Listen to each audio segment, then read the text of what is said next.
പടച്ചവൻ എന്തായാലും മുത്തു നബിയോട് ചോദിക്കണം, റസൂലുള്ളാഹി തങ്ങളോട് ചോദിക്കണം, എങ്ങനെ കരുതി കിട്ടി ചങ്ങാതി നടക്കാം. ഇങ്ങനെ നടന്ന് അവസാനം മഹാനായ നബി മുഹമ്മദ് മുസ്തഫ സല്ലല്ലാഹു അലൈഹി വസല്ലം പ്രവാചകന്റെ വീടിന്റെ മുന്നിൽ വന്നങ്ങ് പെട്ടു. അള്ളാഹുവിന്റെ റസൂൽ സല്ലല്ലാഹു അലൈഹി വസല്ലം തങ്ങളുടെ മുന്നിലാണ് അലിയാര് തങ്ങള്. അലിയാര് തങ്ങളെ കണ്ട ഉടനെ പ്രവാചകൻ ചോദിച്ചു, എന്തേപ്പാ ഈ സമയത്ത്, എന്താ ഈ സമയത്ത്, എന്താ അലിയെ? അള്ളാന്റെ റസൂൽ സല്ലല്ലാഹു അലൈഹി വസല്ലം തങ്ങളെ വാപ്പയല്ല, കണ്ട ഉടനെ വരളാൻ തുടങ്ങി. അബൂബക്കർ മഹാനായ അലി ഇബ്നു അബീ താലിബ് റളിയല്ലാഹു തആല അൻഹു പറഞ്ഞു, ഒന്നുമില്ല നബിയെ. ഇല്ലല്ലോ, എന്തോ ഉണ്ടല്ലോ. എന്താ അലി, എന്തോ ചോദിക്കാനുണ്ടോ? ഒന്നുമില്ല നബിയെ. മൂന്നാമതായിട്ട് അള്ളാഹുവിന്റെ പ്രവാചകൻ സല്ലല്ലാഹു അലൈഹി വസല്ലം തങ്ങൾ അങ്ങോട്ട് ചോദിച്ചു, ഫാത്തിമാനെ നീ കല്യാണം കഴിക്കുമെന്ന്. ഫാത്തിമ ബീബി റളിയല്ലാഹു തആല അൻഹ, എന്റെ മോളെ നീ വിവാഹം കഴിക്കുമോ അലിയെ? അലിയാര് നിങ്ങൾ കണ്ണും തെള്ളിയിട്ട് നിൽക്കുക. കാരണം എന്റെ പ്രിയപ്പെട്ട സഹോദരങ്ങളെ വല്ലാത്തൊരു ചോദ്യമല്ലേ. പക്ഷെ പ്രവാചകൻ ഒരിക്കലും കളിയാക്കാറില്ല. റസൂലുള്ളാഹി ഒരിക്കലും അങ്ങനെ കളിയാക്കുന്ന തമാശ ചോദ്യങ്ങൾ ചോദിക്കാറില്ല. ഇവിടെ നിന്ന് ചോദിച്ചു, പ്രവാചകൻ ചോദിച്ചു, എന്റെ മകള് ഫാത്തിമയെ നീ വിവാഹം കഴിക്കോ? അലിയാര് നിങ്ങൾ മിണ്ടാതെ നിന്നു. ഇവിടെ നിന്ന് മറുപടി, എന്റെ പ്രിയപ്പെട്ട സഹോദരങ്ങളെ, മുത്തുനബി അടുത്ത ചോദ്യം ചോദിച്ചു, മഹറു കൊടുക്കാൻ നിന്റെ കയ്യിൽ വല്ലതും ഉണ്ടോ അലിയെ? മഹറു കൊടുക്കാൻ നിന്റെ കയ്യിൽ വല്ലതും ഉണ്ടോ? അലി ഇബ്നു അബീ താലിബ് റളിയല്ലാഹു തആല പറഞ്ഞു, എന്റെ 5 നയാ പൈസ എന്റെ ഇല്ല നബിയെ. കാരണം വാപ്പ തന്നെയല്ലേ, മുത്തുനബിയല്ലേ വളർത്തണേ. ഉള്ള കാര്യം തുറന്നു പറഞ്ഞു. അംബാനി എന്റെ മോനാണെന്ന് പറഞ്ഞില്ല, അല്ലെങ്കിൽ സൗദി അറേബ്യയിലെ ഫ്ലൈറ്റ് ഉണ്ടെന്നോ കപ്പലുണ്ടെന്നോ ഒന്നും പറഞ്ഞില്ല. അത്തപ്പാടിയ നബി ഒന്നുമില്ല എന്റെ കയ്യിൽ. എന്റെ പ്രിയപ്പെട്ട സഹോദരങ്ങളെ, ചരിത്രങ്ങൾ നമുക്കറിയാം. റസൂലുള്ളാഹി സ്വല്ലല്ലാഹു അലൈഹി വസല്ലമ തങ്ങൾ എങ്ങനെയാണ് തന്റെ പൊന്നുമകളെ വിവാഹം കഴിച്ചു കൊടുത്തത്. പ്രവാചകൻ തന്റെ പൊന്നാര മകളെ കെട്ടിച്ചു വിടുമ്പോൾ, ഇന്ന് നമ്മളൊക്കെ കെട്ടിച്ചു വിടുമ്പോൾ കാറ് 101 പവന്, ചെരുപ്പ് വരെ സ്വർണം. ഇപ്പം അൽഹംദുലില്ലാ കൊറോണ വന്ന കാരണം അതൊന്നും കാണാൻ തന്നെ ഇല്ല. നല്ല കാര്യം. മറ്റേ ഒരു കല്യാണം എന്ന് പറഞ്ഞാൽ എന്തൊക്കെ ആർഭാടങ്ങൾ, എന്തെല്ലാം അനാചാരങ്ങൾ. ഇപ്പൊ പടച്ചവനല്ലേ, നേരത്തെ കാലം നോക്കിക്കേ, കല്യാണം വിളിച്ചിട്ട് പോയില്ലെങ്കിൽ പ്രശ്നം. കല്യാണം വിളിച്ചിട്ട് അവൻ എന്നെ വിളിച്ചില്ലല്ലോ, കല്യാണത്തിനല്ല പെണ്ണ് കാണാൻ പോയപ്പോ എന്നെ വിളിച്ചില്ലല്ലോ, വളയിടിയിൽ പോയപ്പോ എന്നെ വിളിച്ചില്ലല്ലോ, പിന്നെ ഇനി കല്യാണത്തിന് ഞാൻ പോകണമെന്നില്ലേ? ഇപ്പൊ കല്യാണത്തിന് വിളിച്ചാ പറയും, നടത്തോ, ഞാൻ വരുന്നില്ല, നടത്തിക്കൊള്ളാനാ പറയണേ. കല്യാണം വിളിക്കുന്നവൻ തന്നെ പറയാ, അള്ളാന്റെ റഹ്മത്ത് ഇറങ്ങി. എന്താ ഇപ്പൊ എല്ലാരും നോക്കണേ? മഴ അള്ളാന്റെ റഹ്മത്ത്, അള്ളാന്റെ അനുഗ്രഹമാണ്. അപ്പൊ നിങ്ങൾ എന്തേ? അള്ളാഹു നമുക്ക് ഈമാൻ നൽകുമാറാകട്ടെ, അള്ളാഹ് നമുക്ക് ഈമാൻ നൽകുമാറാകട്ടെ. കാരണം ഒരു ദുആ ചെയ്യുന്ന സമയം, മഴ പെയ്യുന്ന സമയത്ത് ദുആയ്ക്ക് ഇജാബത്തുണ്ടെന്ന് നബി മുഹമ്മദ് മുസ്തഫ സല്ലല്ലാഹു അലൈഹി വസല്ലം ദുആയ്ക്ക് ഇജാബത്തുണ്ടെന്ന്. അപ്പൊ അൽഹംദുലില്ലാഹ്, ഇവിടെ ഇന്ന് സദസ്സ് നമ്മളൊക്കെ അതിനല്ലേ ഇരിക്കണേ. എല്ലാവരും ഇന്ന് ദുആ പ്രതീക്ഷിച്ചായിരിക്കുന്നേ. അള്ളാഹു നമ്മുടെ ദുആ സ്വീകരിക്കുമാറാകട്ടെ, അള്ളാഹു ദുആ സ്വീകരിക്കുമാറാകട്ടെ. നിങ്ങളൊന്ന് എഴുന്നേറ്റ്, നിങ്ങളുടെ മുഖം കാണുന്നില്ല, ഒന്ന് എഴുന്നേറ്റ്. ഉറക്കം വരണണ്ടാ? ഇങ്ങോട്ട് കയറിയിരുന്നേ. വാ, അൽഹംദുലില്ലാഹ്. സ്വലാത്ത് സല്ലല്ലാഹു അലാ മുഹമ്മദ്, സല്ലല്ലാഹു അലാ മുഹമ്മദ്, സല്ലല്ലാഹു അലൈഹി വസല്ലം. അല്ലാഹുമ്മ സല്ലി അലാ മുഹമ്മദ്, യാ റബ്ബി സല്ലി അലൈഹി വസല്ലം. അല്ലാഹു സ്വീകരിക്കുമാറാകട്ടെ, അല്ലാഹു സ്വീകരിക്കുമാറാകട്ടെ. സലാത്ത് പറയാൻ എന്തൊരു മടി പോലെ അല്ലേ? സലാത്ത് പറയാൻ നമുക്ക് അതിനും മടിയാ, സലാത്ത് പറയാനും നമുക്ക് മടിയാ. മഹദിയായ ആയിഷ ബീവി റളിയല്ലാഹു തആല അൻഹ, അള്ളാഹുവിന്റെ പ്രവാചകന്റെ പ്രിയപ്പെട്ട ഭാര്യ ആയിഷ ബീവി റളിയല്ലാഹു തആല അൻഹ വീടിന്റെ അകത്തിരുന്ന് തുണി ഇങ്ങനെ തയ്ക്കുക. ഇന്ന് മാത്രമല്ല തയ്യല്, അന്നുണ്ട് കേട്ടാ. പെൺമക്കൾക്ക് തയ്യല് പഠിപ്പിച്ചു കൊടുക്കണമെന്നാ. അള്ളാഹു ഈമാൻ തരുമാറാകട്ടെ. നമ്മളിന്ന് എന്താ പഠിപ്പിക്കണേ? ഈ ഇരിക്കുന്നതിൽ എത്ര പേരുടെ ഭാര്യമാർക്കാ തയ്ക്കാൻ അറിയുന്ന? ഒന്ന് കൈപൊക്കിക്ക്. ഭാര്യയുടെ കാര്യം പോട്ടെ, മക്കൾക്ക് അറിയുന്നവരുണ്ടോ? സ്വന്തം മക്കളെ തയ്ക്കാൻ പഠിപ്പിച്ച്. എന്നാൽ പ്രവാചകൻ സല്ലല്ലാഹു അലൈഹി വസല്ലമ തങ്ങൾ പറഞ്ഞു, തയ്ക്കാൻ പഠിപ്പിക്കണം. അള്ളാഹു ഈമാൻ തരുമാറാകട്ടെ. കാരണം എന്തേ? പെണ്ണുങ്ങൾക്ക് ചുമ്മാ ഇരിക്കുന്നത് ഇഷ്ടമല്ല അല്ലേ? വാപ്പ കഷ്ടപ്പെട്ട് പഠിപ്പിക്കും. പഠിപ്പിച്ചു കഴിഞ്ഞിട്ട് കെട്ടിക്കൊണ്ട് വീട്ടിൽ ഭർത്താവ് വന്ന് കല്യാണം കഴിച്ചു കൊണ്ടുപോയി. പിന്നെ വീട്ടിൽ ഇരിക്കുമ്പോ മടി. തയ്ക്കാൻ പഠിപ്പിക്കുക. ചുമ്മാ ഇരിക്കത്തില്ലല്ലോ, തച്ചോണ്ടിരിക്കും. ഇപ്പൊ തച്ചോണ്ടല്ല, കുത്തിക്കൊണ്ടായിരിക്കുന്ന മൊബൈലിൽ. അള്ളാഹു കാത്തിരക്ഷിക്കുമാറാകട്ടെ. ചങ്ങാതി, പെൺകുട്ടികളെ തയ്ക്കാൻ പഠിപ്പിക്കുക. ഇത് പ്രവാചകൻ സല്ലല്ലാഹു അലൈഹി വസല്ലം തങ്ങൾ പഠിപ്പിച്ചെന്ന കാര്യമല്ലേ? അത് വെറുതെ അല്ല പഠിപ്പിച്ചേ. ഇപ്പൊ ഏറ്റവും വലിയ ബിസിനസ് ആപ്പാ. തയ്ച്ചു കഴിഞ്ഞാൽ ഒരു ചുരിദാർ തയ്ക്കണമെങ്കിൽ 300 രൂപ കണ്ട. അൻസാരിയാണ് എന്നോട് ചോദിക്കട്ടെ. ഇത്ര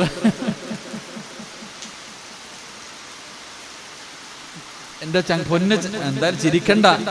2 ദിവസം കഴിയുമ്പോൾ ഒരു വയലുണ്ട്. അള്ളാഹു നമുക്ക് പഠിക്കാൻ ഭാഗ്യം തരുമാറാകട്ടെ.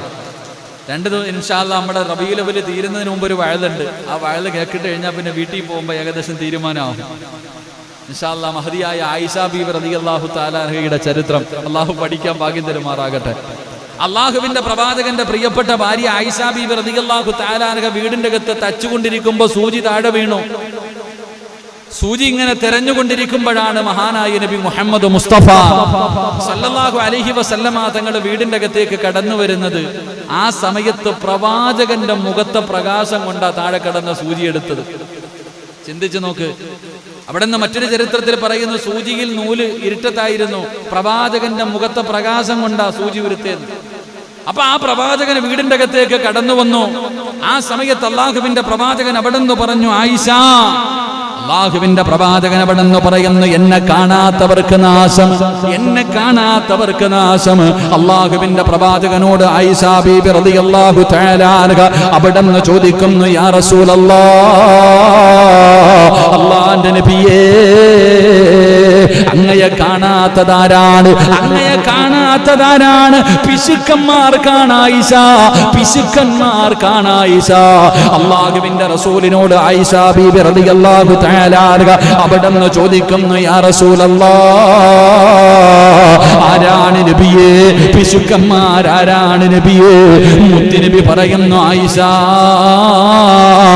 എന്റെ പേര് കേട്ടിട്ട് സ്വലാത്ത് പറയാത്തവർ, എന്റെ പേര് കേട്ടിട്ട് സ്വലാത്ത് പറയാത്തവർ, അവർ പിശുക്കന്മാരാണെന്ന് മഹാനായ നബി മുഹമ്മദ് മുസ്തഫ, മഹാനായ നബി മുഹമ്മദ് മുസ്തഫ, അഷ്റഫുൽ ഖൽഖ് നബി മുഹമ്മദ് മുസ്തഫ, മുസമ്മിലായ നബി മുഹമ്മദ് മുസ്തഫ, മദീനയുടെ രാജകുമാരൻ നബി മുഹമ്മദ് മുസ്തഫ, കിസ്റയെയും കൈസറിനെയും ആ കൈപ്പിടിയിൽ ഒതുക്കിയ നബി മുഹമ്മദ് മുസ്തഫ, അതാ മദീനയുടെ മടിത്തട്ടിൽ കിടന്നുറങ്ങുന്ന നബി മുഹമ്മദ് മുസ്തഫ, നമ്മുടെ കരളിന്റെ കഷ്ടമായ നബി മുഹമ്മദ് മുസ്തഫ, സ്വർഗ്ഗത്തിന്റെ നേതാവായ നബി മുഹമ്മദ് മുസ്തഫ സല്ലല്ലാഹു അലൈഹി വസല്ലമ തങ്ങളുടെ പേര് കേട്ടിട്ട് സ്വലാത്ത് പറയാത്തവൻ അവനാണ് പിശുക്കനെന്ന് നബി മുഹമ്മദ് മുസ്തഫ സല്ലല്ലാഹു അലൈഹി വസല്ലമ തങ്ങൾ. അല്ലാഹു നമുക്ക് ഈമാൻ നൽകുമാറാകട്ടെ. അതുകൊണ്ട് എൻ്റെ പ്രിയമുള്ള സഹോദരങ്ങളെ, പ്രവാചകൻ സല്ലല്ലാഹു അലൈഹി വസല്ലമ തങ്ങൾ തൻ്റെ പൊന്നാര മകളെ വിവാഹം കഴിച്ചു കൊടുത്തത് അലിയാര് തങ്ങൾക്ക്. ആ അലിയാര് തങ്ങളും പ്രവാചകന്റെ പൊന്നാര മകളും തമ്മിലുള്ള ജീവിത ചരിത്രം, അവരുടെ ജനനം മുതൽ മരണം വരെയുള്ള ചരിത്രങ്ങൾ, അത് വല്ലാതെ ഇന്നത്തെ പെണ്ണുങ്ങൾക്ക് മുഴുവനും മാതൃകയാകുന്ന ജീവിതം. ഒരുപാട് ചരിത്രങ്ങൾ പറയാനാണെങ്കിൽ അത് മാത്രമേ കാണൂ. എൻ്റെ പ്രിയപ്പെട്ട സഹോദരങ്ങളെ, അള്ളാഹുവിന്റെ പ്രവാചകന്റെ സ്വഹാബിയായ മഹാനായ സയ്യിദുനാ ഉസ്മാൻ ഇബ്നു അഫ്ഫാൻ റളിയല്ലാഹു തആല അൻഹു അവിടുത്തെ വഫാത്തിന് ശേഷം 4ാമത്തെ ഖലീഫയായിട്ട് മഹാനായ സയ്യിദുനാ അലി ഇബ്നു അബീ ത്വാലിബ് റളിയല്ലാഹു തആല അൻഹു കടന്നു വന്നു. അലിയാർ തങ്ങൾ ഭരണാധികാരിയായി കടന്നു വന്നു. എൻ്റെ പ്രിയപ്പെട്ടവരെ, ഉസ്മാൻ റളിയല്ലാഹു തആല അൻഹുവിന്റെ വഫാത്തിന്റെ രംഗം നമുക്കറിയാം. അന്ന് മുസ്ലിമീങ്ങൾ പരസ്പരം തമ്മിലടിക്കുകയാണ്. സ്വഹാബാക്കൾ പരസ്പരം മുനാഫിക്കീങ്ങളും അതുപോലെ കുറച്ച് മുസ്ലിമീങ്ങൾ, ഇവരാണ് മഹാനായ സയ്യിദുനാ ഉസ്മാൻ റളിയല്ലാഹു തആല അൻഹുവിനെ അവിടെ നിന്ന് വധിക്കപ്പെട്ടത്. എൻ്റെ പ്രിയപ്പെട്ടവരെ, പിന്നെയുള്ള ഭരണം അത്ര നല്ല ഒരു ഭരണമായിരുന്നില്ല. ഇസ്ലാമിൽ വല്ലാതെ പരസ്പരം തമ്മിലടിയായിരുന്നു. ഉസ്മാൻ റളിയല്ലാഹു തആല അൻഹുവിന്റെ കാലഘട്ടം കഴിഞ്ഞു. അലിയാർ തങ്ങൾ ഖലീഫയായി അവിടെ നിന്ന് ഭരണം തുടങ്ങുമ്പോഴും എൻ്റെ പ്രിയപ്പെട്ട സഹോദരങ്ങളെ, അങ്ങോട്ടും ഇങ്ങോട്ടും പ്രശ്നങ്ങളും ഓരോ കാര്യങ്ങളായി. എൻ്റെ പ്രിയപ്പെട്ടവരെ, മുനാഫിക്കീങ്ങൾ വീണ്ടും കടന്നു വന്നു. ഖവാരിജാക്കൾ, എൻ്റെ പ്രിയപ്പെട്ടവരെ, മുസ്ലിമാണെന്ന് പറഞ്ഞ് നടക്കുന്നവർ ഇന്നും നമുക്കറിയാം. ഷിയാക്കളൊക്കെ, അവരൊക്കെ ഇന്ന് കാണിക്കുന്ന രംഗങ്ങൾ, പള്ളികളിലൊക്കെ ബാങ്ക് വിളിക്കുന്നത് പോലും വളരെ വ്യത്യസ്തമായ രീതിയിൽ നമുക്കൊരിക്കലും അംഗീകരിക്കാൻ കഴിയാത്തത്. എൻ്റെ പ്രിയപ്പെട്ടവരെ, വല്ലാത്ത താടി, നിസ്കാര തഴമ്പൊക്കെ ഉള്ളവരാ. പക്ഷേ എൻ്റെ പ്രിയപ്പെട്ട സഹോദരങ്ങളെ, ഇസ്ലാമുമായിട്ട് യാതൊരു ബന്ധവുമില്ല എന്ന് എത്രയോ ഹദീസുകൾ നമുക്ക് പഠിപ്പിച്ചു തരുന്നു. പ്രവാചകൻ സല്ലല്ലാഹു അലൈഹി വസല്ലമ തങ്ങൾ, അലിയാർ തങ്ങൾ തന്നെ തൻ്റെ സമൂഹത്തോട് ഓർമ്മപ്പെടുത്തി, അവർ ഖുർആൻ ഓതും, പക്ഷേ തൊണ്ടയ്ക്ക് താഴെ ഇറങ്ങാറില്ല. അവർ ഖുർആൻ അനുസരിച്ച് ജീവിക്കാറില്ല. നമുക്ക് വിശ്വസിക്കാൻ പറ്റാത്ത കാര്യങ്ങളാ അവര് അലി ഇബ്നു അബീ ത്വാലിബ് റളിയല്ലാഹു തആല അൻഹുവിന് മഹത്വം നൽകുന്നത്. ഉസ്മാൻ തങ്ങൾ പറ്റിച്ചിട്ടാണ് ഭരണാധികാരിയായത് എന്നൊക്കെ പറഞ്ഞു വരുത്തിയവരാ. എൻ്റെ പ്രിയപ്പെട്ടവരെ, ഒരിക്കലും നമ്മൾ അവരുടെ കാര്യങ്ങൾ, അവരുടെ നിയമങ്ങൾ, അവരുടെ പ്രവർത്തനങ്ങൾ ഒരു മുസ്ലിമിന് അംഗീകരിക്കാൻ കഴിയാത്തത് ഇന്നും അവർ ജീവിച്ചിരിപ്പുണ്ട്. അള്ളാഹു നമ്മളെ കാത്തുരക്ഷിക്കുമാറാകട്ടെ. എൻ്റെ പ്രിയപ്പെട്ടവരെ, അലി ഇബ്നു അബീ ത്വാലിബ് റളിയല്ലാഹു തആല അൻഹു ഭരണാധികാരിയായി. അവിടെയും പ്രശ്നങ്ങളും ഒരുപാട് വിഷയങ്ങളുണ്ടായി. എൻ്റെ പ്രിയപ്പെട്ടവരെ, ആളുകൾ കൂട്ടം കൂടാൻ തുടങ്ങി. അലി ഇബ്നു അബീ ത്വാലിബ് റളിയല്ലാഹു തആല അൻഹുവിനെ കൊല്ലുന്നതിന് വേണ്ടി തയ്യാറെടുപ്പുകൾ നടത്തി മുസ്ലിമീങ്ങൾ തന്നെ. ഒരുപാട് പ്രശ്നങ്ങളും അങ്ങനെയാണല്ലോ. അധികാരം കിട്ടുന്നതിന് വേണ്ടി എന്തെല്ലാം വളഞ്ഞ വഴികളാ നോക്കുന്നേ. അവസാനം എൻ്റെ പ്രിയപ്പെട്ട സഹോദരങ്ങളെ, അലി ഇബ്നു അബീ ത്വാലിബ് റളിയല്ലാഹു തആല അൻഹു ഒരുപാട് ശ്രമിച്ചു, ഒരുപാട് സഹിച്ചു. അവസാനം ഇവരുമായിട്ട്, ജൂതന്മാരുമായിട്ട് യുദ്ധം ചെയ്യേണ്ടി വന്നു. എത്രയോ പേരെ സയ്യിദുനാ അലി ഇബ്നു അബീ ത്വാലിബ് റളിയല്ലാഹു തആല അൻഹു അവിടെ നിന്ന് വധിക്കുകയുണ്ടായി. ഒരുപാട് പേര് കൊല്ലപ്പെട്ടു, ഒരുപാട് പേര് അവിടെ നിന്ന് രോഗികളായി, അവരൊക്കെ കിടപ്പിലായി. ഇങ്ങനെ ഒരുപാട് ചരിത്രങ്ങളുണ്ട്. അവസാനം എൻ്റെ പ്രിയപ്പെട്ട സഹോദരങ്ങളെ, ജൂതന്മാർ കൊല്ലുന്നതിന് വേണ്ടി തയ്യാറെടുത്തു വന്നിട്ട് അവസാനം പരാജയപ്പെട്ടു പോയ യുദ്ധങ്ങളുമുണ്ട്. പക്ഷേ മഹാനായ സയ്യിദുനാ അലി ഇബ്നു അബീ ത്വാലിബ് റളിയല്ലാഹു തആല അൻഹു ആ സ്വഹാബിയുടെ കൂടെ അല്ലാഹുവിന്റെ പ്രവാചകന്റെ സഹാബത്ത് ഉണ്ടായിരുന്നു.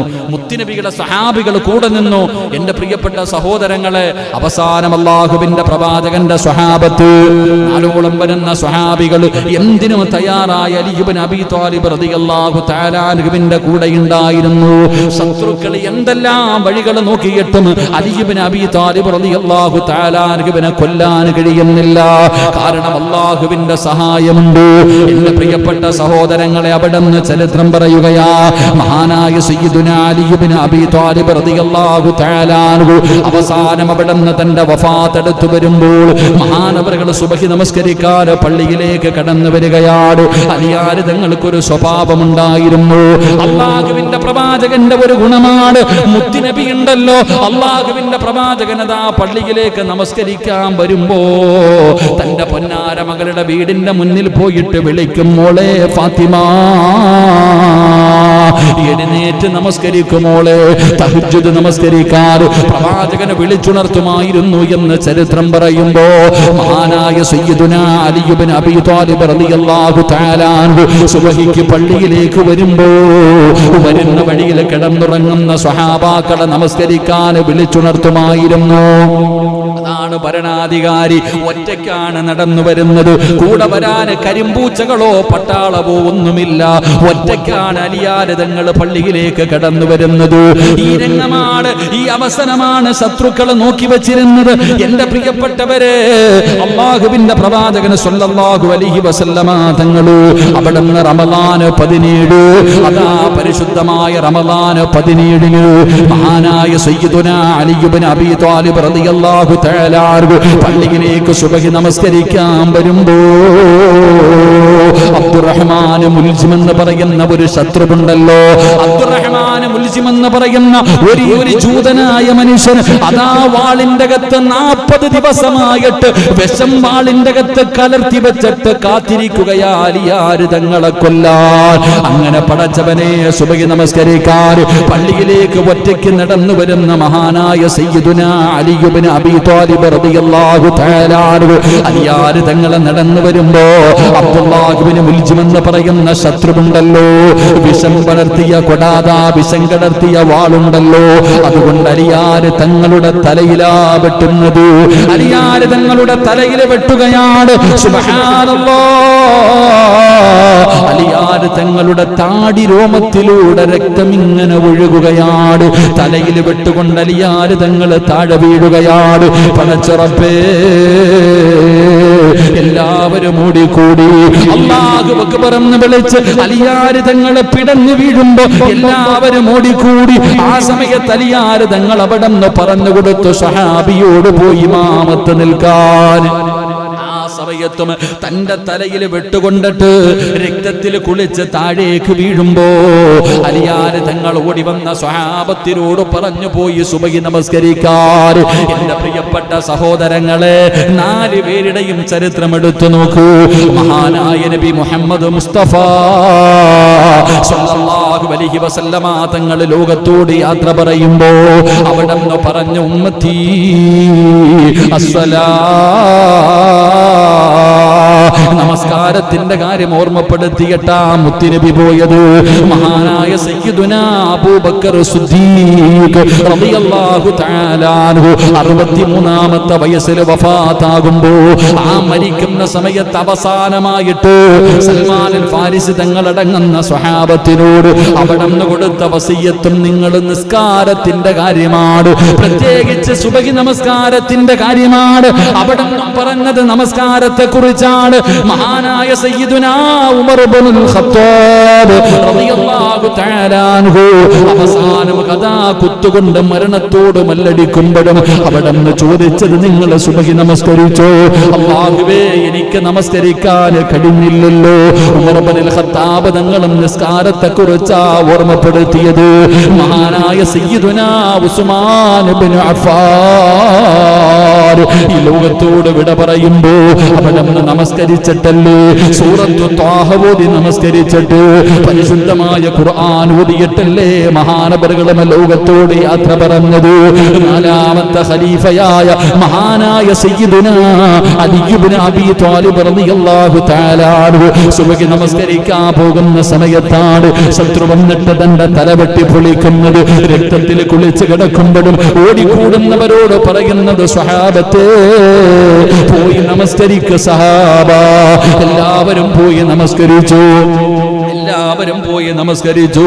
അല്ലാഹുവേ, ഓടി വന്നു. നമസ്കാരം കഴിഞ്ഞു സഹാബികൾ മുഴുവനും ഓടിക്കൂടി അലി ഇബ്നു അബീ ത്വാലിബ് റളിയല്ലാഹു തആല അൻഹുവിനെ കോരിയെടുക്കുകയാണ്. അവിടുന്ന് വീട്ടിലേക്ക് ചുമന്നു കൊണ്ടുപോവുകയാ. എന്റെ പ്രിയപ്പെട്ടവര്, അല്ലാഹുവിന്റെ പ്രവാചകന്റെ പ്രിയപ്പെട്ട പൊന്നാര മകളുടെ വിവാഹം കഴിച്ച അലിയാര് തങ്ങള്, നാളെ സ്വർഗത്തിൽ യുവാക്കളുടെ നേതാവായ അലിയാര് തങ്ങള്, ആ അലിയാര് തങ്ങള് 2 ദിവസത്തോളം ആ കിടപ്പ് കിടക്കുകയാണ്. 2 ദിവസത്തോളം എന്റെ പ്രിയപ്പെട്ടവരെ അതേ കിടപ്പ് കിടക്കുകയാണ്. എല്ലാവരും അടുത്തു വന്നു. എല്ലാവർക്കും ചോദിച്ചവർക്കൊക്കെ ഒരുപാട് ഉപദേശങ്ങൾ കൊടുത്തു. അലി ഇബ്നു അബീ ത്വാലിബ് റളിയല്ലാഹു തആല അൻഹു പല സ്വഹാബികളോടും പൊരുത്തം ചോദിച്ചു. എന്തിനവസാനം മുസ്ലിമീങ്ങൾ ഉണ്ടല്ലോ, അതാ അലി ഇബ്നു അബീ ത്വാലിബ് റളിയല്ലാഹു തആല അൻഹുവിനെ കൊല്ലാറ് വെട്ടിയവനെ പിടിച്ചു കൊണ്ടുവന്ന് അവിടെന്ന് പിടിച്ചു കെട്ടിയിട്ട് കൊണ്ടുവന്നപ്പോ അലിയാര് ഞങ്ങൾ ചോദിച്ചു, നീ എന്തിനാ എന്നെ ഇങ്ങനെ കൊന്നത്? അവിടെന്ന് പറഞ്ഞു, 40 ദിവസമായി വാളിൽ ഞാൻ വിഷമം കടർത്തിയിട്ട് നിങ്ങളെ കൊല്ലാൻ നടക്കുകയാ. എന്റെ പ്രിയപ്പെട്ട സഹോദരങ്ങള്, അല്ലാഹുവിന്റെ പ്രവാചകന് പൊന്നുമോല ചെറുപ്പം മുതലേ എടുത്തു വളർത്തിയ അലി ഇബ്നു അബീ ത്വാലിബ് റളിയല്ലാഹു തആല അൻഹു അവസാനം മരണത്തോട് മല്ലടിക്കുകയാണ്. അത് വല്ലാത്ത ഒരു രംഗമാണ് സഹോദരാ. അല്ലാഹുവിന്റെ പ്രവാചകന്റെ സ്വഹാബിയല്ലേ, മുത്തുനബിയല്ലേ ചെറുപ്പം മുതൽ എടുത്തു വളർത്തിയത്. മുത്തുനബി തന്റെ പൊന്നാര മകളെ വിവാഹം കഴിച്ചു കൊടുത്ത അലിയാരിതങ്ങള് അല്ലാഹുവേ, അവസാനം അവിടുന്ന് മരണത്തോട് മല്ലടിക്കുമ്പോ എല്ലാവരും ഇങ്ങനെ നോക്കി നിൽക്കുകയാണ്. ഇതുപോലെ ഒരു മരണം കാണാൻ കഴിയുമോ?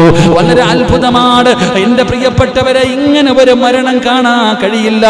കാരണം മരിക്കുന്ന സമയത്ത് അവസാന സമയം അലി ഇബ്നു അബീ ത്വാലിബ് റളിയല്ലാഹു തആല അൻഹു അവിടുന്ന് സ്വഹാബത്തിനോട് പറഞ്ഞു കൊടുത്തു, സ്വഹാബാ, അലിയാര് തങ്ങൾ ലാ ഇലാഹ ഇല്ലല്ലാഹ്, ലാ ഇലാഹ ഇല്ലല്ലാഹ് ഇങ്ങനെ ദിക്റ് പറഞ്ഞുകൊണ്ട് കിടക്കുകയാണ്. പടച്ചവനെ ആ രംഗം കണ്ടിട്ട് സഹിക്കാൻ കഴിയാതെ സ്വഹാബികൾ ചുറ്റുഭാഗത്ത് നിൽക്കുമ്പോ അലിയാര് തങ്ങളോട് ചോദിച്ചു, എന്തെങ്കിലും ഒരു ഉപദേശം തരുമോ?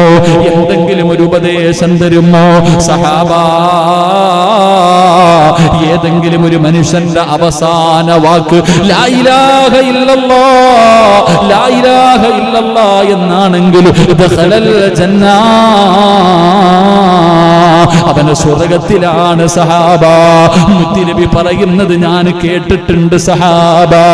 എന്റെ പ്രിയപ്പെട്ടവരെ, മരിക്കാൻ കിടക്കുന്നവരുടെ ചാരത്ത് പോയിരുന്ന് ലാ ഇലാഹ ഇല്ലല്ലാഹ് പറഞ്ഞു കൊടുക്കുമല്ലോ. അതുകൊണ്ട് ആ പ്രവാചകന് പറഞ്ഞു കൊടുക്കണമെന്ന് മുത്തുനബി പറഞ്ഞു തന്നിട്ടുണ്ടല്ലോ. റസൂലുള്ളാഹി തങ്ങൾ പറഞ്ഞു, സക്കറാത്തിന്റെ അവസ്ഥയിൽ കിടക്കുന്നവന്റെ ചാരത്ത് പോയി നിങ്ങൾ ലാ ഇലാഹ ഇല്ലല്ലാഹ് പറഞ്ഞു കൊടുക്കണം. ആരെങ്കിലും പറഞ്ഞു കൊടുത്താ പോരാ, ആ മരിക്കാൻ കിടക്കുന്ന മനുഷ്യൻ ഏറ്റവും കൂടുതൽ ഇഷ്ടപ്പെടുന്നവര് ആരെങ്കിലും പറഞ്ഞു കൊടുത്താ പോരാ. മക്കളിൽ വാപ്പായിക്ക് ഏറ്റവും ഇഷ്ടമാരെയാണ്, ഉമ്മായിക്ക് മക്കളിൽ ഏറ്റവും ഇഷ്ടമാരെയാണ്. അവനാണ് പറഞ്ഞു കൊടുക്കേണ്ടത്, അവരാണ് പറഞ്ഞു കൊടുക്കേണ്ടത്. കാരണം എന്തെന്നറിയുമോ? ആ സക്കറാത്തിന്റെ അവസ്ഥയിൽ കിടക്കുമ്പോ ശപിക്കപ്പെട്ട ലഅനത്താക്കപ്പെട്ട ഇബ്ലീസ് ഉണ്ടല്ലോ, അതായി കിടക്കുന്ന മനുഷ്യന്റെ മരിച്ചുപോയ വാപ്പാടെ രൂപത്തില്, നിന്റെ ഉപ്പാടെ രൂപത്തില്, നിന്റെ ഉമ്മയുടെ രൂപത്തില് രണ്ടുപേരും ഖബറിലാണ്. മകനെ പിടപ്പിക്കാൻ പറ്റുന്ന അവസാന സമയം മരിച്ചുപോയ മാതാപിതാക്കളുടെ രൂപത്തിൽ കയ്യിൽ വെള്ളവും പിടിച്ച് ചിരിക്കുന്ന മുഖത്തോട് തലയുടെ ഇടതുഭാഗത്ത് വന്നിരുന്നിട്ട് പറയല്ലേ ലാ ഇലാഹ ഇല്ലല്ലാഹ്, പറയല്ലേടാ പിടച്ചു പോകുമടാ. എടാ അങ്ങനെ പറയരുത്, നീ പിടച്ചു പോകും, നീ നരകത്തിലായി പോകും. മോനെ കുടിക്കാൻ വെള്ളം തരാമടാ, കാരണം ലോകത്തുള്ള സമുദ്രങ്ങളിലെ വെള്ളം മുഴുവനും കുടിച്ചാലും ദാഹം മാറാത്ത സമയമാ. അല്ലാഹു നമ്മുടെ ദാഹം തീർത്തു തരുമാറാകട്ടെ. എന്റെ പ്രിയപ്പെട്ടവരെ, മരിക്കുന്ന സമയത്ത് കടലിലെ സർവ്വ വെള്ളം കുടിച്ചാലും ദാഹം മാറാത്ത സമയമാ. ആ സമയത്താണ് ശപിക്കപ്പെട്ടവന് മരിച്ചുപോയവരുടെ രൂപത്തിൽ അടുത്തു വന്നിരുന്ന് ചുണ്ടിലേക്ക് വെള്ളമൊടിച്ചു തരാ, ലാ ഇലാഹ ഇല്ലല്ലാഹ് പറയല്ലേ എന്ന് നമ്മുടെ ഈമാനെ തട്ടിപ്പറിക്കാൻ പോകുന്ന സമയത്ത് പോടാ ശപിക്കപ്പെട്ടവരെ എന്ന് പറഞ്ഞ് ലോകത്ത് നിന്ന് വിട പറയുന്ന സമയത്ത് ഉറക്ക ലാ ഇലാഹ ഇല്ലല്ലാഹ് മുഹമ്മദുർ റസൂലുള്ളാഹ് എന്നുറക്ക പറഞ്ഞു മരിക്കാൻ അല്ലാഹു ഭാഗ്യം നൽകുമാറാകട്ടെ. മുത്തുനബിയാണ് പറഞ്ഞത്, ഏതെങ്കിലും ഒരു മനുഷ്യന്റെ അവസാന വാക്ക് ലാ ഇലാഹ ഇല്ലല്ലാഹയാണോ അവൻ രക്ഷപ്പെട്ടു സഹാബ, അവൻ രക്ഷപ്പെട്ടു സഹാബ. കുല്ലു നഫ്സിൻ ദായിഖത്തുൽ മൗത്ത് വഇന്നമാ തുവഫൗന ഉജൂറകും യൗമൽ ഖിയാമ ഫമൻ സുഖസിയ അനിൻ നാർ വഉദ്ഖിലൽ ജന്നത ഫഖദ് ഫാസ്. പരിശുദ്ധമായ ഖുർആനാ പരിചയപ്പെടുത്തിയത്. അതുകൊണ്ട് മഹാനായ സയ്യിദുനാ അലി ഇബ്നു അബീ ത്വാലിബ് റളിയല്ലാഹു തആല അൻഹു ആ മരണത്തിന്റെ വേളയിൽ സക്കറാത്തിന്റെ അവസ്ഥയിൽ അതാ ഇസ്രായേൽ കടന്നു വരുന്ന സമയത്ത് സഹാബത്തിനോട് പറഞ്ഞു കൊടുക്കുകയാണ്, ലാ ഇലാഹ ഇല്ലല്ലാഹ് പറഞ്ഞു മരിക്കണേ സഹാബ. പടച്ചവനെ ഇങ്ങനെ പറയുകയാണ്, ലാ ഇലാഹ ഇല്ലല്ലാഹ് മുഹമ്മദുർ റസൂലുള്ളാഹ്. മുത്തുനബിയുടെ മരുമോനായ, മുത്തുനബിയുടെ മരുമകനായ, ഫാത്തിമയുടെ ഭർത്താവായ, ഹസൻ ഹുസൈൻ തങ്ങളുടെ വാപ്പയായ, മുത്തുനബി ചെറുപ്പം മുതലേ എടുത്തു വളർത്തിയ നാലാമത്തെ ഖലീഫ മഹാനായ സയ്യിദുനാ അലി ഇബ്നു അബീ ത്വാലിബ് റളിയല്ലാഹു തആല അൻഹു. പടച്ചവനെ, പരിശുദ്ധമായ റമളാൻ മാസത്തില്, പരിശുദ്ധമായ റമളാൻ മാസത്തില് വെള്ളിയാഴ്ചയാണ് സഹോദരാ. അവിടുന്ന് റമളാൻ 17-നാണ് അവിടുന്ന് വെട്ടുകൊള്ളുന്നത്, അവിടുന്ന് ശത്രുക്കൾ വധിക്കാൻ നോക്കുന്നത്. 2 ദിവസം കിടന്നു. 3-ന്റെ അല്ലാഹുവേ ഷഹാദത്ത് കലിമ പറഞ്ഞ് പടച്ച റബ്ബേ ഷഹീദിനെ പോലെ അല്ലാഹുവിന്റെ സ്വർഗ്ഗത്തിലേക്ക് പറന്നുപോയെന്ന് ചരിത്രം പറയുമ്പോ അല്ലാഹുവേ അലിയാര് തങ്ങളുടെ ബർക്കത്ത് കൊണ്ട് ഞങ്ങളെ നീ രക്ഷപ്പെടുത്തണേ അല്ലാ. ഞങ്ങളുടെ ജീവിതത്തിലെ പ്രയാസങ്ങൾ മാറ്റണേ അല്ലാ. പടച്ചവനെ, അലിയാര് തങ്ങളുടെ ബർക്കത്ത് കൊണ്ട് ഞങ്ങളുടെ ദുനിയാവും ആഖിറവും വെളിച്ചമാക്കണേ അല്ലാ. അവിടത്തെ ഈമാൻ ഞങ്ങൾക്ക് തരണേ അല്ലാ. ഞങ്ങൾക്കെതിരെ ശത്രുക്കൾ മുഴുവനും ഒറ്റക്കെട്ടായി വരുമ്പോ അലിയാര് തങ്ങളെ നേരിട്ടതുപോലെ അലിയാര് തങ്ങളുടെ ഈമാൻ ഞങ്ങളുടെ ഹൃദയത്തിൽ നീ തരണേ അല്ലാ. പടച്ചവനെ, പേടിച്ച് വരണ്ടു പോകുന്നവരാക്കല്ലേ അല്ലാ. പ്രതിരോധിക്കാനുള്ള ശക്തി നൽകണേ അല്ലാ. അലിയാര് തങ്ങൾ കിടക്കുന്ന സ്വർഗത്തിൽ അലിയാര് തങ്ങളുടെ മക്കളുടെ പുറകിൽ നിൽക്കാതെ ഞങ്ങൾക്ക് ഭാഗ്യം തരണേ അല്ലാ. പടച്ചവനെ, അല്ലാഹുവേ, സ്വർഗം ചോദിക്കാൻ അർഹതയില്ല തമ്പുരാര്, സ്വർഗത്തിൽ കടക്കാൻ അമലുകളില്ല തമ്പുരാര്. എങ്കിലും അലിയാര് തങ്ങളുടെ ചരിത്രം പറഞ്ഞപ്പോ ഇരുന്ന് കേൾക്കാതെ സമയം കണ്ടെത്തിയവരാണ് റബ്ബേ. ഈ ഇരുന്ന ഇരുത്തത്തിന് പകരമെങ്കിലും നിന്റെ അനുഗ്രഹങ്ങൾ കൊണ്ട് നിറച്ച സ്വർഗം നിങ്ങൾക്ക് തരണേ അല്ലാ. ഈ ഒരുമിച്ച് കൂടൽ അതിനൊരു സബബാക്കണേ അല്ലാ. അലി ഇബ്നു അബീ ത്വാലിബ് റളിയല്ലാഹു തആല അൻഹു പറഞ്ഞു തന്ന ആ ഒരൊറ്റ വസിയത്ത് മരിക്കുമ്പോൾ ലാ ഇലാഹ ഇല്ലല്ലാഹ് പറഞ്ഞിട്ട് മരിക്കണം. അല്ലാഹു നമുക്ക് ഭാഗ്യം നൽകുമാറാകട്ടെ. അല്ലാഹു നമുക്ക് ഭാഗ്യം നൽകുമാറാകട്ടെ. നിസ്കാരം കഴിഞ്ഞിട്ട് 10 പ്രാവശ്യം എണ്ണുന്നത് വെറുതെ അല്ല മോനെ. നിസ്കാരം കഴിഞ്ഞ് 10 പ്രാവശ്യം ലാ ഇലാഹ ഇല്ലല്ലാഹ് ലാ ഇലാഹ ഇല്ലല്ലാഹ് വെറുതെ അല്ലത് പറയണത്. എൻ്റെ പ്രിയപ്പെട്ടവരെ, തസ്ബീഹ് പറയുമ്പോൾ ഇങ്ങനെ കൈകൊണ്ട് എണ്ണണം. ചുമ്മാതിരുന്ന് ഇമാമിൻ്റെ പുറകെ ഇരുന്ന് പറഞ്ഞാൽ പോരാ. ഈ ദിക്റ് പറയുമ്പോൾ ഇങ്ങനെ കൈയെണ്ണണം. കാരണം പലരും രോഗം പിടിച്ച് കിടന്ന കിടപ്പിൽ കിടന്ന് മലമൂത്ര വിസർജനം നടത്തിയിട്ട് പലരും സംസാരിക്കാൻ പോലും പറ്റാതെ കിടക്കുമ്പോഴും കൈ നോക്കിയാൽ കാണാൻ ഇങ്ങനെ അനങ്ങണേ. പലരും മരിക്കാൻ കിടക്കുമ്പോൾ ഐസിയുവിലാകട്ടെ അല്ലെങ്കിൽ വീടിൻ്റെ അകത്ത് സക്കറാത്തിന്റെ അവസ്ഥയിൽ എല്ലാവരും അടുത്തിരുന്ന് യാസീൻ ഓതാ തീരാൻ, അപ്പോഴിങ്ങനെ കയ്യനങ്ങുന്നത് കാണാം. അതിങ്ങനെ നിസ്കരിക്കുമ്പോൾ കയ്യിൽ നിന്ന് ദിക്റ് പറയുമ്പോൾ ഇങ്ങനെ കൈ കൊണ്ട് ഇങ്ങനെ എണ്ണി പഠിച്ചത് കൊണ്ട് അള്ളാഹു നമുക്ക് ഈമാൻ നൽകുമാറാകട്ടെ. അള്ളാഹു ഈമാനുള്ള ഒരു മരണം എനിക്കും നിങ്ങൾക്കും അള്ളാഹു നൽകി അനുഗ്രഹിക്കുമാറാകട്ടെ. എൻ്റെ പ്രിയപ്പെട്ട സഹോദരങ്ങളെ, അതുകൊണ്ട് പരിശുദ്ധമായ റബീഉൽ അവ്വൽ 12 നാളെ മുത്തുനബിയുടെ ജന്മദിനം കൊണ്ട് അനുഗ്രഹീതമായ ദിവസമാണ്. അതുകൊണ്ട് നിങ്ങൾക്ക് പറഞ്ഞു തരാൻ എൻ്റെ കയ്യിൽ ഒരേ ഒരു ദിക്റേ ഉള്ളൂ. മഹാനായ നബി മുഹമ്മദ് മുസ്തഫ സല്ലല്ലാഹു അലൈഹി വസല്ലമ തങ്ങൾ പറഞ്ഞു, ഈ ലോകത്ത് കടന്നു വന്ന സർവ്വപ്രവാചകന്മാരും പറഞ്ഞതിൽ വെച്ച് ഏറ്റവും ശ്രേഷ്ഠമായ ഒരു ദിക്റുണ്ട്. അള്ളാഹു പഠിക്കാൻ ഭാഗ്യം തരുമാറാകട്ടെ. ഈ ലോകത്ത് കടന്നു വന്ന സർവ്വപ്രവാചകന്മാരും പറഞ്ഞതിൽ വെച്ച് ഏറ്റവും ശ്രേഷ്ഠമായ ഒരു ദിക്റ് ഞാൻ പറഞ്ഞു തരാം ഇൻഷാ അല്ലാഹ്. ഇന്ന് മുതൽ പറയുവോ? ആദ്യം സലാത്ത് പറയുമോ നോക്കട്ടെ. ഒരു 2 സലാത്ത് പറഞ്ഞേ.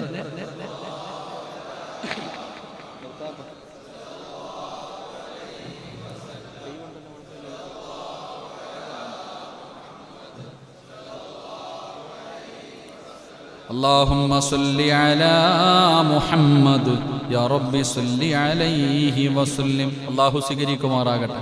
അപ്പോൾ ഇന്ന് മുതൽ സലാത്ത് പറയത്തില്ലേ? എത്ര എണ്ണം പറയും?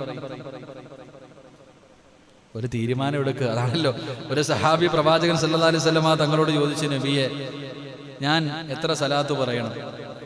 3-1 ഭാഗം പറഞ്ഞാൽ മതിയോ? പ്രവാചകൻ പറഞ്ഞു, സലാത്ത് പറ, പക്ഷെ ഇത്തിരി കൂടെ കൂട്ടി പറഞ്ഞാൽ നല്ലതാണ്. എന്നാ ചോദിച്ചു, നബിയെ 3-2 പറഞ്ഞാലോ? അപ്പൊ പറഞ്ഞു, അൽഹംദുലില്ലാ, ഇത്തിരി കൂടെ കൂട്ടി പറഞ്ഞാൽ നല്ല. എന്നാൽ എന്നാ പിന്നെ മൊത്തം അങ്ങ് പറയാം. അപ്പൊ അൽഹംദുലില്ലാ, എപ്പോഴും സലാത്ത് പറയാം. മഹാനായ പ്രവാചകൻ സല്ലല്ലാഹു അലൈഹി വസല്ലമ തങ്ങൾ പറഞ്ഞു, സലാത്ത് അധികരിപ്പിക്ക്, സലാത്ത് അധികമായിട്ട് പറ, അള്ളാഹു നിന്റെ സർവ്വ പ്രശ്നങ്ങൾക്കും പരിഹാരം തരുമെന്ന് നബി മുഹമ്മദ് മുസ്തഫ. ഇതിനാ ഉസ്താദ് ഈ സലാത്ത് പറയണേ? സലാത്ത് പറഞ്ഞാൽ കിട്ടുന്ന പ്രതിഫലം എന്താ? ദുനിയാവിൽ കിട്ടുന്ന പറഞ്ഞ ആഖിറൊക്കെ അത് പിന്നല്ലേ, മരണത്തിന് ശേഷമല്ലേ, അത് വേറെ വിഷയം. ദുനിയാവിലെ സലാത്ത് പറഞ്ഞാൽ കിട്ടുന്ന 2 പ്രതിഫലം. ഒന്നാമത്തെ പ്രതിഫലം, ചങ്ങാതി സലാത്ത് പറഞ്ഞു കഴിഞ്ഞാൽ പിന്നെ ടെൻഷനില്ല, പ്രയാസമില്ല. ഇനി എന്തെങ്കിലും ഉണ്ടായാലും മനസ്സിൽ സമാധാനം. ചിലർ കണ്ടിട്ടില്ല, ക്യാൻസർ പിടിച്ച് കിടന്നാൽ, ഞാൻ എപ്പോഴും എൻ്റെ ഒരു അനുഭവം പറയാറുണ്ട്. ഞാനൊരു വീട്ടിൽ വയലിന് പോയപ്പോൾ ഭക്ഷണം കഴിക്കാൻ പോയി. ഭക്ഷണം എല്ലാം കഴിച്ച് ഇറങ്ങുന്ന സമയത്ത് മക്കൾ 2 പേര് എന്നെ മാറ്റി നിർത്തിയിട്ട് പറഞ്ഞു, ഉസ്താദെ എൻ്റെ ഉമ്മായിക്ക് ക്യാൻസറാണ്, ഉമ്മാനോട് പറഞ്ഞിരിക്കുന്നത് വയറ്റുവേദനയാണെന്നാണ്, ഉമ്മായിക്ക് അറിയത്തില്ല, ഉസ്താദ് എന്ത് ചെയ്യണം? ഉമ്മായിക്ക് വേണ്ടി ദുആ ചെയ്യണം. ഞാൻ വിചാരിച്ചു, അല്ലാഹ് എന്ത് മക്കൾ റബ്ബേ, ഉമ്മാനോട് ഇത്രയും സ്നേഹമുള്ള മക്കളോ. അൽഹംദുലില്ലാ, ഉമ്മാനെ അറിയിക്കാതെ ഉമ്മായിക്ക് ക്യാൻസർ ആണെന്ന് പറഞ്ഞ് മനസ്സിൽ കൊണ്ടു നടക്കുന്ന മക്കൾ. ഞാൻ അത്ഭുതപ്പെട്ടു പോയി. ഇറങ്ങാൻ സമയമായപ്പോൾ ആ ഉമ്മ എന്നെ വിളിച്ചിട്ട് പറഞ്ഞു, ഉസ്താദിനോടൊന്ന് സംസാരിക്കണം. അപ്പൊ ഞാനും മക്കളും മക്കളോട് നിങ്ങളൊക്കെ പുറത്തു പോകാൻ പറഞ്ഞു. മക്കളൊക്കെ പോയി. ആ കതവം അടച്ചേക്കാൻ പറഞ്ഞു. ഈ ഉമ്മ എന്നോട് പറയാ, എനിക്ക് ക്യാൻസർ ആണെന്ന് എൻ്റെ മക്കൾക്ക് അറിയുന്നതിന് മുമ്പേ എനിക്കറിയാം ഉസ്താദെ. എനിക്ക് ക്യാൻസർ ആണെന്ന് ഡോക്ടർ ആദ്യം പറഞ്ഞ എന്നോടാ. പക്ഷേ എൻ്റെ മക്കൾ വിചാരിച്ചിരിക്കുന്നത് എനിക്കറിയില്ല എന്ന്. അതങ്ങനെ തന്നെ ഇരിക്കട്ടെ, എനിക്കറിയാന്ന് പറഞ്ഞാൽ എൻ്റെ മക്കളുടെ മനസ്സ് വേദനിക്കുമല്ലോ ഉസ്താദ്. ഇതിലാരാ യഥാർത്ഥത്തിൽ എങ്ങനെയാ ചില ആൾക്കാർ. അപ്പൊ ഞാൻ ചിന്തിക്കുന്നത്, ക്യാൻസർ ആണെന്ന് പറഞ്ഞിട്ടും അൽഹംദുലില്ലാ കുഴപ്പമൊന്നുമില്ലല്ലോ. എൻ്റെ അടുത്ത് ആരെങ്കിലും രോഗിയാണെന്ന് പറഞ്ഞാൽ പിന്നെ ഒരു വട്ടേ പറയൂ, പിന്നെ പറയൂല. രോഗിയാണെന്ന് പറയുന്ന ആളോട് എന്തോ പ്രയാസം, ദുഃഖം അങ്ങനെയല്ല പറയേണ്ടത്. ഒരാൾ വന്നിട്ട് രോഗിയാണെന്ന്, ഇപ്പോൾ ഒരാൾ അടുത്ത് പറയുക, ഉസ്താദ് എനിക്ക് ക്യാൻസർ അല്ലെങ്കിൽ എനിക്ക് സുഖമില്ല, ചോദിക്കണം, കിടപ്പിൽ കിടന്ന് മൂത്രമൊഴിക്കണം എത്ര പേരുണ്ട്? അത് വെച്ച് നോക്കുമ്പോൾ നമുക്ക് എന്താ ഉള്ളത്? അൽഹംദുലില്ലാ. അപ്പൊ ഞാൻ പറഞ്ഞു വന്നത്, എന്ത് പ്രയാസമുണ്ടായാലും മനസ്സിൽ സമാധാനം വേണം. ആ സമാധാനം കിട്ടാനുള്ള വഴി സ്വല്ലല്ലാഹു അലാ മുഹമ്മദ് സ്വല്ലല്ലാഹു അലൈഹി സലാത്ത് പറഞ്ഞാൽ മതി. സലാത്ത് എന്ന് പറഞ്ഞ വെറുതെ പറയരുത്, വെറുതെ പറഞ്ഞാൽ പോരാ. ആ മദീനയിലെ പച്ച കുബ്ബ ഇങ്ങനെ മുമ്പിൽ വരണം. അതിൻ്റെ മുന്നിലിരുന്ന് കണ്ട് സലാത്ത് പറയുന്നൊരു ഫീലിംഗ് വേണം. അങ്ങനെ വേണം സലാത്ത് പറയാൻ. ആ സ്വലാത്തിന് വല്ലാത്ത പ്രതിഫലമാണ്. അള്ളാഹു നമുക്ക് അങ്ങനെ പറയാൻ ഭാഗ്യം തരുമാറാകട്ടെ. അള്ളാഹു അങ്ങനെ സ്വലാത്ത് പറയാൻ ഭാഗ്യം നൽകുമാറാകട്ടെ. റസൂലുള്ളാഹി തങ്ങൾ പറഞ്ഞു, ഒന്ന്, നിന്റെ ജീവിതത്തിലെ സർവ്വ പ്രയാസങ്ങൾക്കും പരിഹാരം. രണ്ട്, പാവങ്ങൾ അള്ളാഹു പുറത്തു തരുമെന്ന് ആദരവായ പ്രവാചകൻ നബി മുഹമ്മദ് മുസ്തഫ സല്ലല്ലാഹു അലൈഹി വസല്ലമ തങ്ങൾ പറയുന്ന സ്വലാത്ത് പറയുന്നതിലൂടെ അള്ളാഹു നമ്മുടെ പാവം പുറത്തു തരും. അതല്ലേ നമുക്കും വേണ്ടേ? അതല്ലേ നമുക്കും വേണ്ടേ? അതുകൊണ്ട് എൻ്റെ പ്രിയപ്പെട്ട സഹോദരങ്ങളെ, 100 സ്വലാത്ത് പറയണമെന്നൊന്നും ഞാൻ പറയൂല. ഒരു ദിവസം ഒരു 10 പ്രാവശ്യമെങ്കിലും സ്വലാത്ത് പറയണം, ഏറ്റവും കുറഞ്ഞത്. അത് നിത്യത പറഞ്ഞേ. റമളാൻ മാസം എത്തുമ്പോൾ തഹജ്ജുദ് നിസ്കാരം, സുന്നത്തും ഫർദും തറാവീഹ് എന്തൊക്കെയാ പഠിച്ച. തറാവീഹ് റമളാൻ കഴിഞ്ഞാലും പോയി. ചെയ്യുന്ന അമലുകൾ ചെറുതാണെങ്കിലും നിത്യമായി ചെയ്യുന്നത് അള്ളാഹുവിന് വലിയ ഇഷ്ടമാണെന്ന് നബി മുഹമ്മദ് മുസ്തഫ. കൂടുതലൊന്നുമില്ല, പള്ളിയിൽ വരും, സുന്നത്ത് നിസ്കരിക്കും, ഫർദ് നിസ്കരിക്കും, പോകും, ഇത്രയേ ഉള്ളൂ. തഹജ്ജുദ് ഉണ്ടെങ്കിൽ ഏതൊരു അമലാണെങ്കിലും ചെയ്യുന്നത് നിത്യമാക്കണം. എല്ലാം കൂടെ വാരിക്കൂട്ടി വെക്കലല്ല. ചെയ്യുന്നത് ചെറുതാണെങ്കിലും അത് നിത്യമായിട്ട് ചെയ്യല. അതുകൊണ്ട് 1000 പറയണമെന്നാണ് എനിക്ക് ആഗ്രഹം. പക്ഷെ ഞാൻ ഇപ്പൊ പറയണേ, എന്തേ, നമ്മളൊക്കെ ജോലിയും തിരക്കും ഉള്ളവരാ. ഏറ്റവും കുറഞ്ഞത് ഒരു 10 പ്രാവശ്യം ഇൻഷാ അല്ലാഹ് രാത്രി കിടന്നുറങ്ങുന്നതിന് മുമ്പ് അതിന്റെ പ്രതിഫലം ഞാൻ ജുമായ്ക്ക് പറഞ്ഞു തന്നിട്ടുണ്ട്. അള്ളാഹു പറയാൻ ഭാഗ്യം നൽകുമാറാകട്ടെ. അപ്പൊ ഈ റബീഉൽ അവ്വൽ 12 ഒരു നല്ല തീരുമാനമല്ലേ ഇൻഷാ അല്ലാഹ്. 10 സ്വലാത്ത്, 100ഒന്നുമില്ല, പറഞ്ഞൂടെ? ഓർമ്മയുള്ള കാലത്തോളം, ബുദ്ധിയുള്ള കാലത്തോളം ഉസ്താദെ മരിക്കുന്നത് വരെ പറയും. അള്ളാഹു ഭാഗ്യം തരുമാറാകട്ടെ. നിയ്യത്ത് ചെയ്ത ഒന്ന് കൈവക്കിയിട്ട് ഇൻഷാ അല്ലാഹ്, എങ്കിൽ രക്ഷപ്പെട്ടു. ഈ കൈ കൊണ്ട് ഹൗദുൽ കൗസർ വാങ്ങി കുടിക്കാം. അള്ളാഹു ഭാഗ്യം തരുമാറാകട്ടെ. അപ്പൊ മഹാനായ നബി മുഹമ്മദ് മുസ്തഫ സല്ലല്ലാഹു അലൈഹി വസല്ലമ തങ്ങൾ പറഞ്ഞു, നമുക്ക് അള്ളാഹു മുത്ത് നബിയെ സ്വപ്നം കാണാൻ അള്ളാഹു ഭാഗ്യം തരുമാറാകട്ടെ. കണ്ട ആരെങ്കിലും ഉണ്ടോ? ഇല്ല. എത്ര കൊല്ലമായി? പ്രസിഡന്റ് എത്ര വയസ്സായി? അത് പറയാനും മടിയെന്താ? 50 വയസ്സ്. പോട്ടെ അന്നേ എത്ര വയസ്സ്? 45, 55. അപ്പൊ പ്രസിഡന്റിനെക്കാളും കാക്കായ അൻസാരി എന്ന്. ശരി, അൽഹംദുലില്ലാഹ്. 50 വർഷമായിട്ട് നബിദിനം ആഘോഷിക്കുന്നു. 55 വർഷമായിട്ട് നബിദിനം ആഘോഷിക്കുന്നു. 55-നെക്കാളും കൂടുതലുള്ള ആരെങ്കിലും ഉണ്ടോ? അപ്പൊ അൽഹംദുലില്ലാഹ്. നമ്മുടെ ഖജാജിക്ക് എത്ര വയസ്സുണ്ടോ? ഇപ്പൊ 61. കുലുവത്തൊക്കെ നിങ്ങൾക്ക് പോയി. 64-നെക്കാളും കൂടുതലുള്ള ആരെങ്കിലും ഉണ്ട്? പോയി. അവിടെയും പോയി. അപ്പൊ നിങ്ങളെല്ലാം ഒറ്റ ടീമുകളാണ്. അവിടെ എത്ര? 67. അൽഹംദുലില്ലാഹ്. നബി സല്ലല്ലാഹു അലൈഹി വസല്ലം തങ്ങൾ പറഞ്ഞ 63 പറഞ്ഞു. ഇപ്പൊ 67. അള്ളാഹു ദീർഘായുസ്സ് അനുഗ്രഹിക്കുമാറാണ്. കാരണം അത്രയും കാലം ഇബാദത്ത് ചെയ്യാനൊരു ഭാഗ്യം കിട്ടിയില്ല. എടുത്ത് ഈ തിരുവല്ലയിലും കണ്ട ഒരു അച്ഛനില്ല, 103 വയസ്സുള്ള തിരുമേനിയാ. എന്തോ ഈ അടുത്ത് വേറെ ഒരാളുടെ ഫ്ലെക്സ് കണ്ടായിരുന്നു. ഇപ്പൊ 103 വയസ്സ്. ചിന്തിച്ചു നോക്ക്, ദീർഘായുസ്. അൽഹംദുലില്ലാഹ്, അള്ളാഹുവിനെ ഇബാദത്ത് ചെയ്യാൻ കിട്ടിയ വലിയ ഭാഗ്യമാണ്. അള്ളാഹു നമുക്ക് ഈ ദീർഘായുസ് അനുഗ്രഹിക്കുമാറാകട്ടെ. അപ്പൊ ഇൻഷാ അല്ലാഹ് 67 വയസ്സ്. അള്ളാഹു അദ്ദേഹത്തിന് ആഫിയത്തും ദീർഘായുസും കൊടുക്കുമാറാകട്ടെ. മാർക്കറ്റിലല്ലേ ജോലി ചെയ്യണത്? അദ്ദേഹത്തിന്റെ കുടുംബമല്ലേ? അൽഹംദുലില്ലാഹ്, അള്ളാഹു അദ്ദേഹത്തിന് മാർക്കറ്റിൽ കഷ്ടപ്പെട്ട് ജോലി ചെയ്യുന്ന ഒരുപാട് സഹോദരങ്ങളുണ്ട്. അള്ളാഹു അവർക്കൊക്കെ ആഫിയത്തും ദീർഘായുസും കൊടുക്കുമാറാകട്ടെ. ആമീൻ പറയാൻ മതി. കാരണം അവിടെ നിന്നല്ലേ നല്ല മത്സ്യം കിട്ടണേ. ഹലാൽ അതല്ലേ ഉള്ളൂ. എടാ, കോഴിക്കടയിൽ പോയാൽ അവൻ്റെ അടുത്ത് ചോദിക്കണം പേരെന്താന്ന്. കോഴിക്കടയിൽ പോയാൽ അവൻ്റെ അടുത്ത് ചോദിക്കണം. ഞാൻ എൻ്റെ വീടിൻ്റെ അവിടെ ഒരു കോഴിക്കടയിൽ പോയി.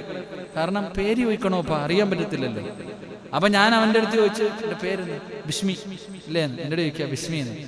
അപ്പൊ ഞാൻ എന്ത് ചെയ്ത് അവനോട് പറഞ്ഞു ബിസ്മി പറഞ്ഞ് അറക്കണേന്ന്. അപ്പൊ അവന് വേറൊരുത്തൻ്റെ പേര്. അപ്പൊ ഞാൻ തന്നെ എന്ത് ചെയ്ത് ബിസ്മി പറഞ്ഞിട്ട് അറുത്തു. എൻ്റെ തൊട്ട് പുറകിൽ ഒരു മുസ്ലിം കാക്ക വന്ന്, അങ്ങാരി മിണ്ടാ നിൽക്കുക, ഓൻ അറക്കട്ടെ എന്ന്. എടാ, ഈ കോഴിയെ ബിസ്മി പറയാതെ അറുത്താൽ അത് തിന്നാൻ പാടുണ്ടോ? കുഴിച്ചിടണമെന്നല്ലേ പറഞ്ഞു? ഹറാമല്ലേ? 40 ദിവസത്തെ ദുആയ്ക്ക് ഉത്തരം കിട്ടുമോ? അള്ളാഹു കാത്തുരക്ഷിക്കുമാറാകട്ടെ. അള്ളാഹ് കാത്തുരക്ഷിക്കുമാറാകട്ടെ. അപ്പൊ മീനിന് ഇവന് അങ്ങനത്തെ ഒരു നിയമം ഇല്ലല്ലോ. മീന് പിന്നെ അങ്ങനെ ഒരു നിയമം ഇല്ലല്ലോ. ഹലാല് ഹറാമ് നോക്കേണ്ട കാര്യമില്ലല്ലോ. കോഴി അറുത്ത് വരുന്നല്ലേ. അതുകൊണ്ട് അൽഹംദുലില്ലാഹ്, അള്ളാഹു ബർക്കത്ത് ചെയ്യുമാറാകട്ടെ. അള്ളാഹു അഭിവൃദ്ധി അനുഗ്രഹിക്കുമാറാകട്ടെ. പക്ഷെ അവിടെ കൂടുതൽ നേരം നിൽക്കണ്ട കേട്ടാ. കേട്ടോ, കൂടുതൽ സമയം നമ്മുടെ ജോലി കഴിഞ്ഞാൽ പിന്നെ അവിടെ നിൽക്കരുത്. കാരണം എന്തറിയോ? പിന്നെ നമ്മൾ ചോദിക്കും, ഉസ്താദ് അതിന് ഞാൻ ഒന്നും പറയുന്നില്ല. ഉസ്താദ് കഴിഞ്ഞ ക്ലാസ്സിലൊക്കെ മാർക്കറ്റിലെ കാര്യങ്ങളൊക്കെ. എൻ്റെ പൊന്നാര ചങ്ങാതി പറയണ്ട, കേൾക്കുന്നത് പാവല്ലേ, കേൾക്കുന്നതും ആവശ്യം കഴിഞ്ഞു. അൽഹംദുലില്ലാഹ്, കഴിഞ്ഞു വിട്ടേക്കണം. ഇൻഷാ അല്ലാഹ്. അള്ളാഹു അവിടെ ജോലി ചെയ്യുന്നവർക്കൊക്കെ അള്ളാഹു അഭിവൃദ്ധിയിൽ അനുഗ്രഹിക്കുമാറാകട്ടെ.